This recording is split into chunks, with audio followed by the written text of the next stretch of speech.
السلام علیکم ورحمۃ اللہ وبرکاتہ۔ امید کرتا ہوں تمام حضرات خیر و عافیت کے ساتھ ہوں گے۔ اللہ تعالیٰ سب کو اپنے حفظ و امان میں رکھے۔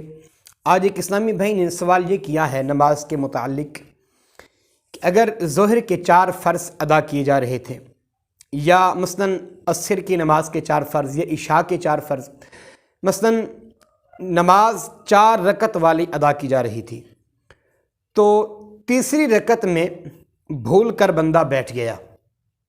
اس نے تو 4 رکعت ادا کرنی تھی لیکن تیسری رکعت میں وہ بھول کر بیٹھ گیا۔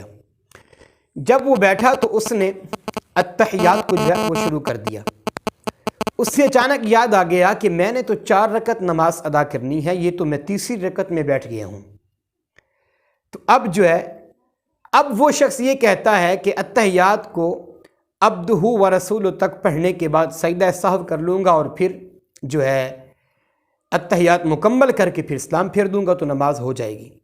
تو اس کے بارے میں وہ وضاحت کریں کہ کیا نماز ہوگی یا نہیں ہوگی، کیا وہ 4 فرض وہ مکمل ہو جائیں گے سجدہ سہو کرنے سے یا نہیں ہوں گے۔ تو سب سے پہلی بات تو یہ ہے کہ جب نماز کا فرض یا واجب چھوٹ جائے تو نماز سرے سے ہوتی نہیں، پھر اس کا وہ سجدہ سہو سے تعلق بھی نہیں ہوتا۔ جب یہ دونوں چیزیں چھوٹ جائیں اور بندہ سلام پھیر کے فارغ ہو جائے تو پھر وہ اس کی نماز وہ نہیں ہوتی۔ یہ ہوتا ہے کہ واجب چھوٹنے سے اگر سجدہ سہو کر لیا جائے تو نماز ہو جاتی ہے، اگر فرض کی تاخیر ہو جائے تو پھر بھی نماز ہو جاتی ہے۔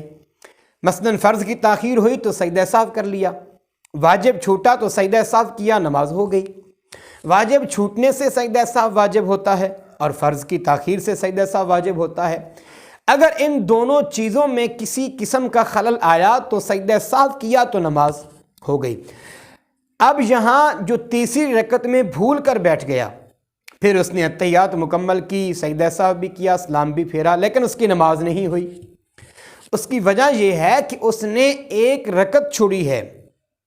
اس نے واپس قیام کی طرف آنا تھا تو قیام فرض ہے، اس نے قیام بھی چھوڑا، اس نے رکوع بھی چھوڑا، اس نے سجود بھی چھوڑا۔ لہٰذا جب فرض چھوٹ جائے تو پھر نماز نہیں ہو پاتی۔ اس لیے اس نماز کو اگرچہ وہ ظہر کی نماز کے فرض تھے یا اگرچہ عصر کی نماز کے فرض تھے تو ان کو دوبارہ قضا کرنا پڑے گا۔ اگر وقت ہے تو ان کو ادا کر لے، دوبارہ سرے سے ان کو پڑھے، ان کو ادا کرے۔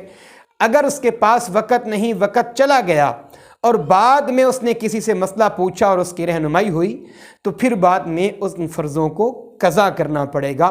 اس صورت میں نماز نہیں ہوتی کیونکہ اس کا فرض وہ رہ گیا تھا۔ جب فرض چھوٹ جائے تو نماز سرے سے نہیں ہوتی، پھر نئے سرے سے نماز دوبارہ پڑھنی پڑتی ہے۔ اللہ تعالی ہم سب کو صحیح دین متین سمجھنے کی توفیق عطا فرمائے۔ السلام علیکم ورحمۃ اللہ وبرکاتہ۔